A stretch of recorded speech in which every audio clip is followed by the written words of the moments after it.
Amor e Ódio, capítulo 5.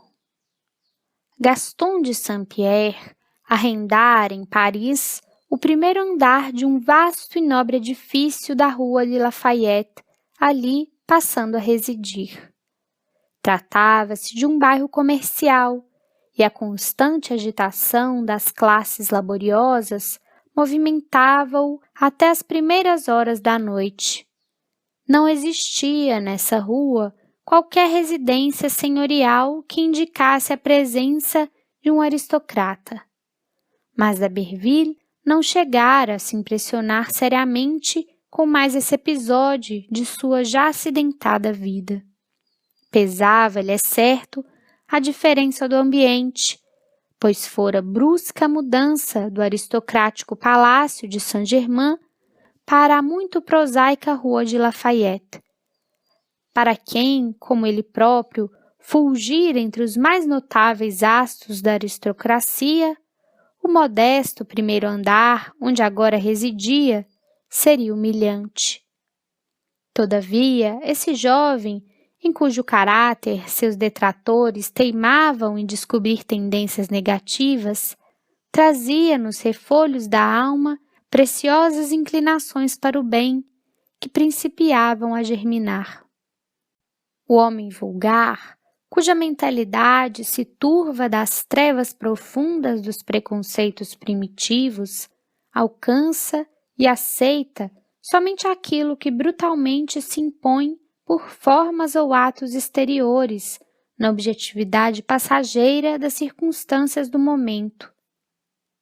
O juiz supremo, no entanto, atenta da preferência nas possibilidades que se ocultam nos arcanos da consciência das suas criaturas, sem se demorar a criticar o exterior, ou seja, as ações que os homens não raramente praticam arrastados pelas circunstâncias mais favoráveis no meio em que vivem do que mesmo por suas verdadeiras inclinações e vontades. Deus conhece essas possibilidades. As tendências generosas que houver serão carinhosamente incentivadas dentro do harmonioso mecanismo de suas próprias leis, as nobres predisposições auxiliadas por outros tantos fatores que se conjugam na magnífica trama da vida. E as sementes de virtudes que lá se deixavam estar, nos refolhos da alma humana, ocultas ao mundo, mas visíveis a Deus, germinam, crescem, florescem, frutificam na primavera sacrossanta da reabilitação. E assim é que de um delinquente se elevará a probidade do homem de bem, de um libertino a gravidade da sensatez, de um odiado a humildade e a solicitude do crente. Deus, o Pai todo bondade e todo misericórdia, é o sábio e paciente jardineiro que cultiva na alma imortal de seus filhos os germes das virtudes com que os dotou a todos. Daí porque Gaston d'Aberville sentia que um senso novo se impunha dentro de seus raciocínios, melhor orientando-o para as peripécias que se apresentavam agora em sua vida.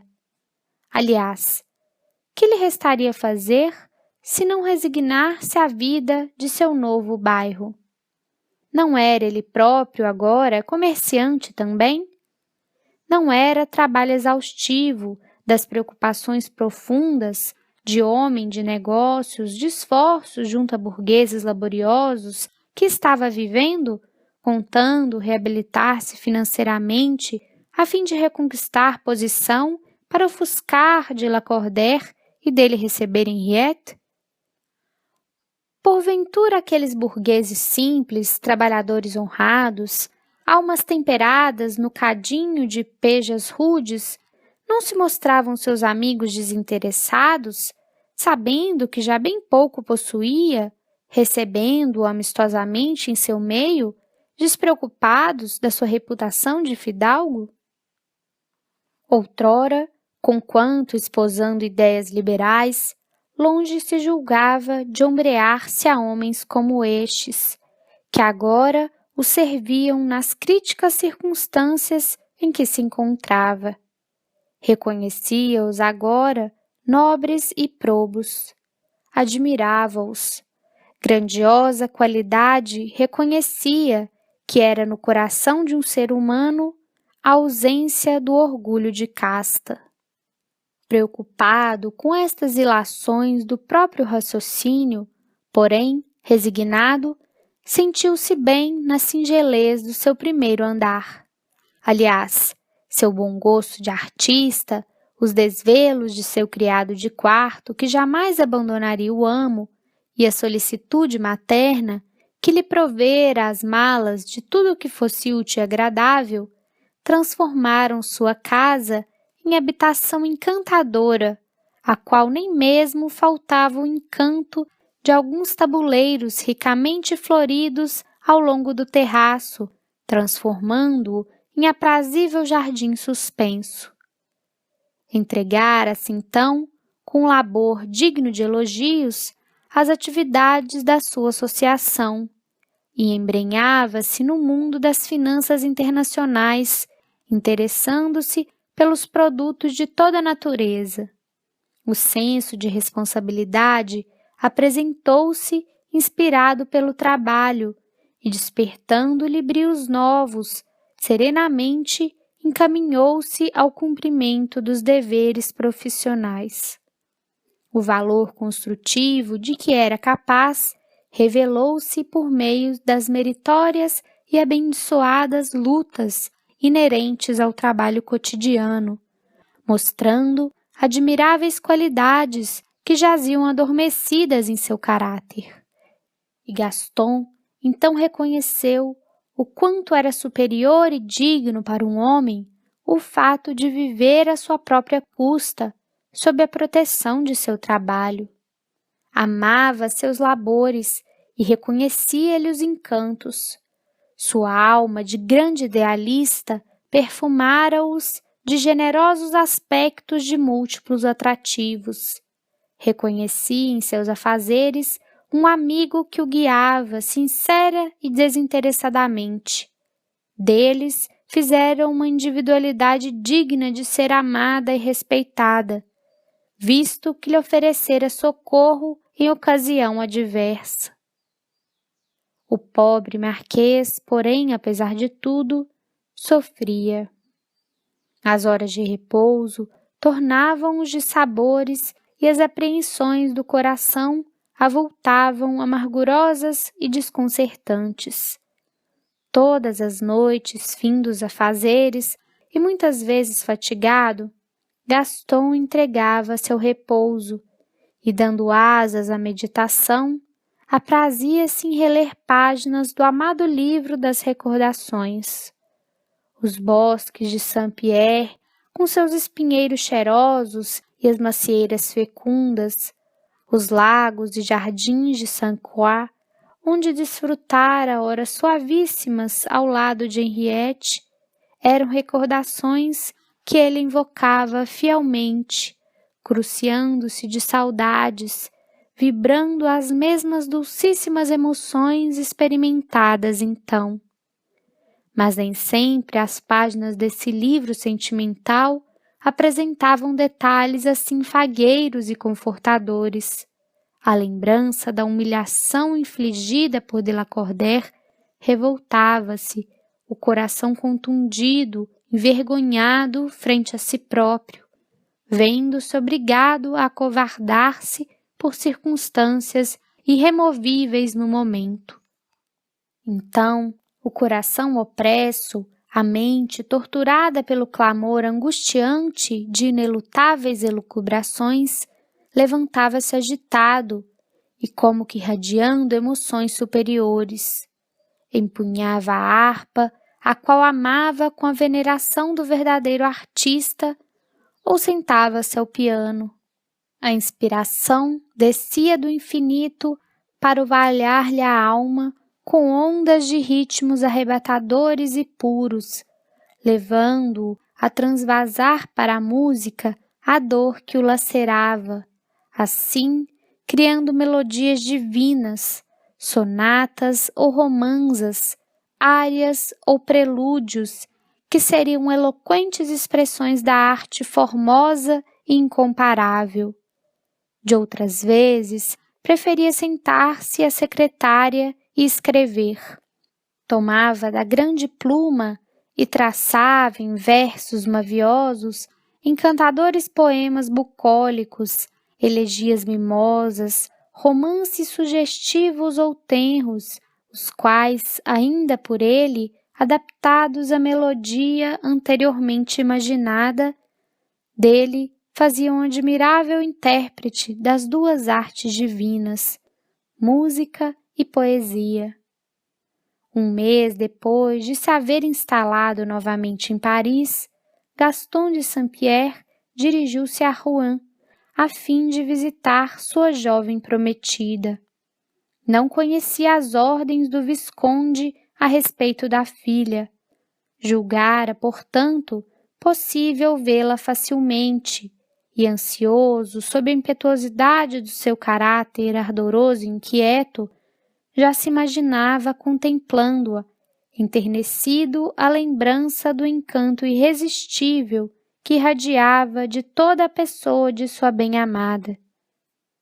Mas gentilmente recebido pela superiora dirigente do importante estabelecimento, na qualidade de parente da menina de Lacordaire, conforme achara por bem apresentar-se, apenas pudera colher informações acerca de sua saúde, pois declarara-lhe a respeitável dama, penalizada dentro da rigidez das suas responsabilidades, que ordens paternas lhe vedavam permitir à nobre educanda quaisquer visitas que não apresentassem licença escrita pelo próprio punho do Visconde. Decepcionado, o ansioso marquês confessou-se impotente para remover o inesperado empeço. Uma ordem do Visconde ser-lhe-ia totalmente impossível de obter. As antigas relações haviam sido definitivamente rompidas entre as duas casas. A senhora Madeleine já não visitava sua amiga viúva d'Aberville, e Flávio Henri, se com seu antigo vizinho se encontrava algumas vezes em Paris, furtava-se mesmo a polidez de cumprimentá-lo. No entanto, o coração que devotamente se consagra ao trem geralmente adquire, pela força das circunstâncias, a preciosa virtude da perseverança. Gaston não desesperou ante a declaração da digna religiosa, antes perseverou no intento que o animava, a si mesmo prometendo o consolo insuperável de rever a lirial criatura que lhe perfumara o coração com as suaves essências de um sentimento sincero e dignificante. Ora, por determinado domingo de cada mês, a ilustre congregação frequentava ao público seu grande santuário. Situado de molde a tornar-se independente do edifício conventual, o santuário oferecia aos fiéis entrada em seu recinto sem devassar quaisquer dependências daquele o qual, no entanto, a este se ligava por comunicações internas. Uma vez ao mês, portanto, os nobres portões do santuário descerravam-se em hospitaleiro acolhimento ao mundo. As naves se abarrotavam de fiéis e ofícios solenes eram celebrados em honra ao padroeiro. Não se fechavam, então, senão à noite, as portas chapeadas da capela. Devotos de todas as classes iam e vinham, patenteando os ardores das próprias convicções. Enfermos acorriam para a súplica de milagres em troca de prendas que fervorosos depositavam sobre o altar. Mendigos prostravam-se aqui e acolá pelas cercanias, espreitando compensadoras coletas. Ao meio-dia, abriam-se os portões do dispensário mantido pela nobre casa, atendendo à distribuição de dádivas à pobreza a ele filiada, serviços estes desempenhados pelas excelentes mestras e suas educandas, que eram substituídas alternadamente de mês a mês. E o dia prosseguia ruidoso e festivo, entre manifestações de fé e fraternidade. Ao suave anunciar do Ângelus, porém, o incenso perfumoso subia em espirais graciosas, de turíbulos embraseados. Os grandes lustres de cristal, pendentes da abóbada do venerando templo, enchiam-se de luzes fulgurantes. O capelão ornava-se com vistosos paramentos, iniciava seus místeres sacerdotais coadjuvado por outros religiosos menores. O órgão vibrava em notas melancólicas e doces de pureza emocional, suas cordas, que se diriam tangidas por delicados frêmitos imateriais, e cânticos suaves que traziam à lembrança nomes veneráveis de gênios da música sacra, enchiam de melodias a nave repleta de fiéis silenciosos, de luzes e perfumes. Eram os ofícios da noite, o Te Deum, com que se encerravam as cerimônias. Ora, enquanto ia e vinha pelos locais descritos, o jovem marquês não só observava que o santuário era guardado em velório durante o dia todo por duas religiosas que se revezavam de 2 em 2 horas até os ofícios da noite, como reconhecia em uma delas certa jovem pertencente ao círculo de suas relações sociais, quando em Paris se viram no apogeu da fortuna. Essa jovem, Alice Dufeval, desaparecera subitamente dos salões sem que ele jamais se preocupasse em indagar do seu paradeiro. Deparando-a agora, sob véus religiosos, surpreendeu-se profundamente, aliando, porém, imediatamente a extraordinária novidade, a ideia obsidiante por que se deixava dominar, comunicar-se com a noiva reclusa. Como tentá-lo, porém? Nenhum alvitre lhe socorria a ríspida ansiedade. Em qualquer outra circunstância, ao reconhecer Alice envergando o feio burel de monja, ter-se-ia mantido discreto, não se fazendo reconhecido. Mas presa de insopitável impaciência que lhe vinha postergando o senso do raciocínio, aproximou-se da jovem religiosa e, apresentando-lhe cumprimentos, manifestou a satisfação como a surpresa de ali encontrá-la. Falaram-se durante alguns curtos minutos, segundo o regulamento da casa.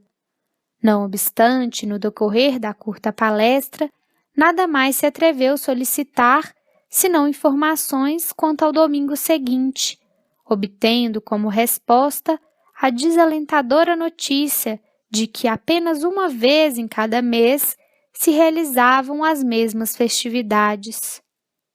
Passou-se um longo mês, portanto, durante o qual D'Aberville se conservara em angustiosa expectativa, sem lograr a mais leve notícia do seu ídolo.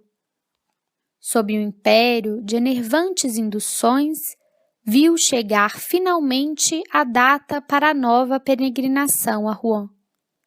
Contando encontrar a jovem prometida nos serviços do dispensário, uma vez que no mês anterior ela lhe não comparecera, preparava longa missiva confiando-lhe projetos futuros, renovando afirmativas anteriores, expondo as razões por que deveria ausentar-se por indeterminado prazo, visto que dentro em breve deveres imperiosos o obrigariam a longas viagens.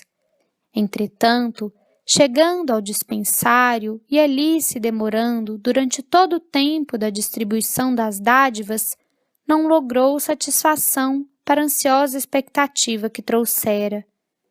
Vagou, decepcionado e contrafeito, pelas dependências franqueadas ao público, pondo-se a investigar, meio seguro, de fazer chegar às mãos da menina a ardente missiva que escrevera.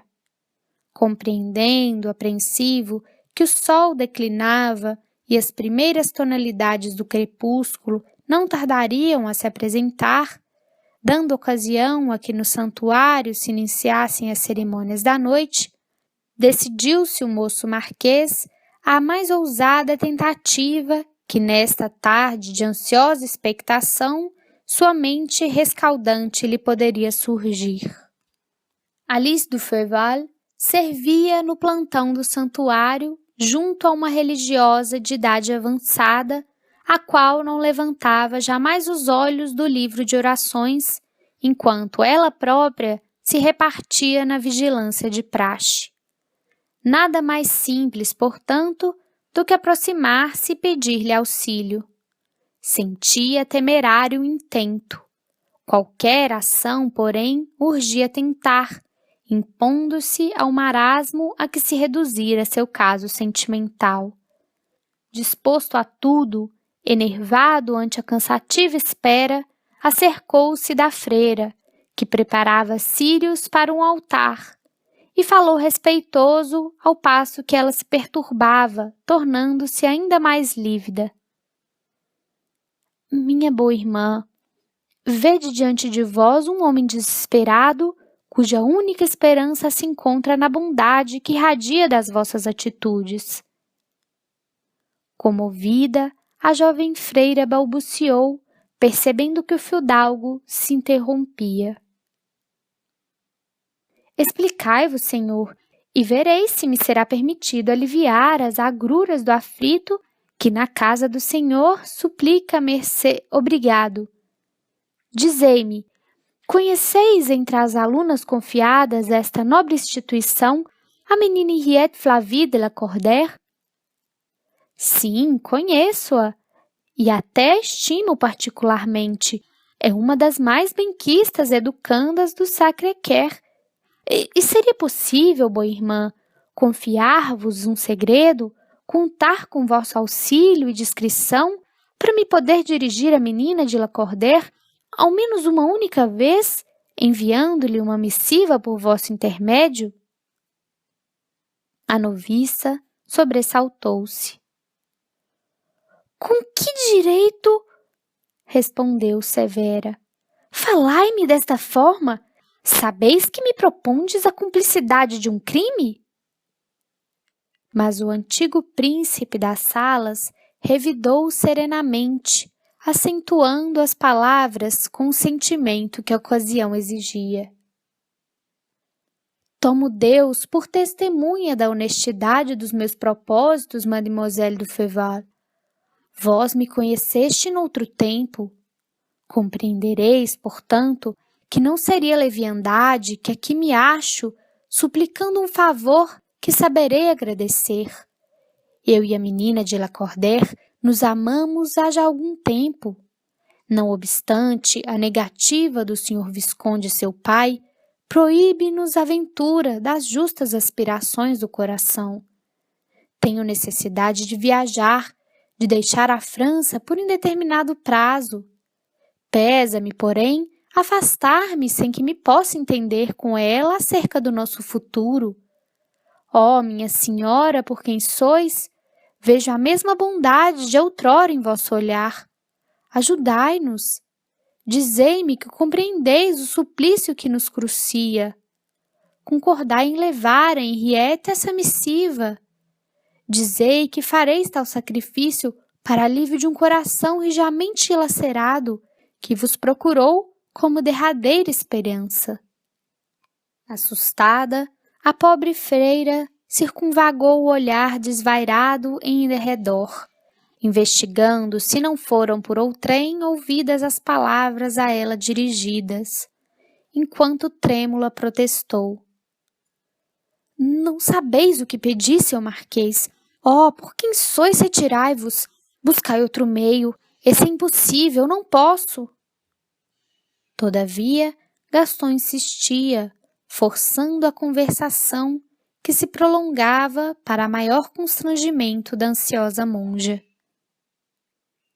Que ao menos, insistia ele, transmitisse à menina Henriette recados verbais, narrando-lhe o que dele ouvia no momento, que ele descrevesse as angústias que contemplava, notificando-lhe as saudades que o dilaceravam, a fim de que a pobre continuasse confiando em sua palavra, certa de que não fora olvidada por ele, que lhe jurara fidelidade eterna. E tanto ardor pôs d'Aberville nas palavras que proferia, tanta eloquência encontrou na própria aflição, a fim de convencer a tímida noviça, que esta concluiu, desejando livrar-se do colóquio imprudente que poderia despertar a atenção de estranhos. Está bem, senhor Marquês, basta! Farei o que me é proibido. Auxiliarei vossos intentos. Confiai-me a carta e descansai, porque ainda hoje passará às mãos da menina de Lacordaire. O resultado desse colóquio foi que a freira e a discípula sentiram estreitarem-se os laços de boa estima que desde antes as uniam. Houve confidências de parte a parte. Alice du Feuval fez mais. Favoreceu, com minuciosos cuidados, a resposta de Henriette à carta de Gaston, e ainda uma outra missiva de Gaston em resposta a Henriette. Correspondência regular estabeleceu-se entre o casal de noivos, graças à solicitude da freira do plantão do santuário e ao ouro do marquês, que comprara a dedicação de mais um serviçal das cozinhas e dos pátios do estabelecimento. Enquanto decorria o primeiro mês, porém, as duas jovens reclusas, esperando a volta do marquês, concertavam o meio de permitir a Henriette falar a um noivo. O caso parecia, em síntese, mais simples do que a princípio imaginaram. O edifício do convento, como sabemos, separava-se do santuário por pequenas passagens interiores ou galerias, as quais permitiriam fácil acesso a uma e outra dependências. Nos dias festivos, as mesmas passagens eram rigorosamente interditadas, existindo ordens para que ninguém delas se utilizasse senão às horas de celebração, exceção feitas às religiosas incumbidas da vigilância da capela, as quais necessariamente precisariam dela se utilizar para o que traziam cada uma as suas chaves. Tais galerias, portanto, e adjacências permaneceriam em completa solidão durante grande parte do dia. Acresce a circunstância de que aos domingos era lícito às educandas se recrearem nos claustros ou no parque, repousarem em suas celas ou tratarem da correspondência para a família no escritório que lhes era destinado. Seria fácil assim, sendo, furtar-se por alguns minutos à habitual vigilância, desde que, em desespero de causa, se conseguisse alguma audácia.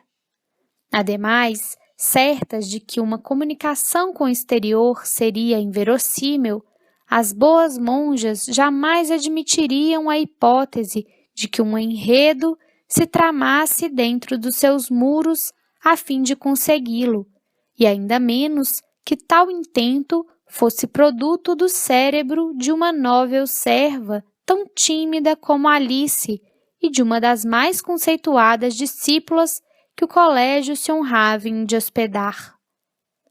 A primeira entrevista na galeria de acesso ao santuário sucedeu-se à segunda, a esta sucedeu-se a terceira, e finalmente, uma vez em cada mês, Gaston e Henriette falavam-se, patrocinados por Alice du Feuval. Não havia do que temer-se. A jovem noviça atendia ao plantão da tarde, quando todas as atenções se voltavam geralmente para os acontecimentos do dispensário.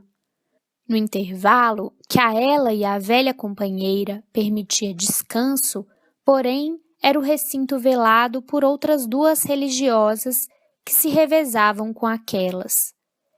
Informado de como deveria proceder, Gaston, cautelosa e temerariamente, atingia a sacristia, onde igualmente existiam altares convidando à contrição.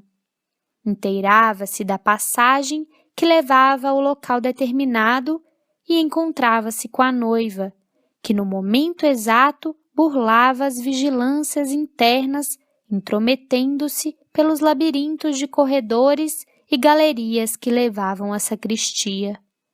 Inalterável solidão envolvia aquelas silenciosas passagens, a que ricos vitrais emprestavam indefinível encanto. Somente por ali transitariam as religiosas substitutas do plantão do santuário. Aliás, o próprio marquês, temendo a arriscada aventura, tornava rápidas as visitas à noiva por aquela forma. Palavras trocadas à pressa, promessas ainda uma vez repetidas, pequenos queixumes de saudade, um anseio de esperança. Era tudo o que se passava nos parcos instantes em que se avistavam. Vigilante, Alice de fora, logo os relembrava, com discretas pancadinhas na porta exterior, que não deveriam ser imprudentes. Pesaroso de se ausentar da França, agora que sucessos novos lhe permitiam rever o ídolo por quem daria a própria vida, o moço fidalgo adiava indefinidamente as projetadas viagens, embalado pelo fictício contentamento de alguns minutos de felicidade de longe em longe, quando a prudência aconselharia medidas enérgicas e decisivas para a consecução dos esponsais. E 5 meses se escoaram céleres. Um dia, porém, pelo 6º mês, a insustentável situação teve o seu inevitável desfecho. Alice du Feval, vigilante, avisara já os imprudentes noivos que terminassem a entrevista. Urgia o regresso da jovem à cela antes que sua ausência fosse notada pela irmã vigia. Alguns minutos mais e o plantão seria rendido. Aquele corredor era passagem forçada para o santuário, mas é tão penoso o momento da despedida para 2 corações que se idolatram. Mais um adeus, um pedido mais, uma promessa ainda, e o tempo se dilata sem que se torne percebido.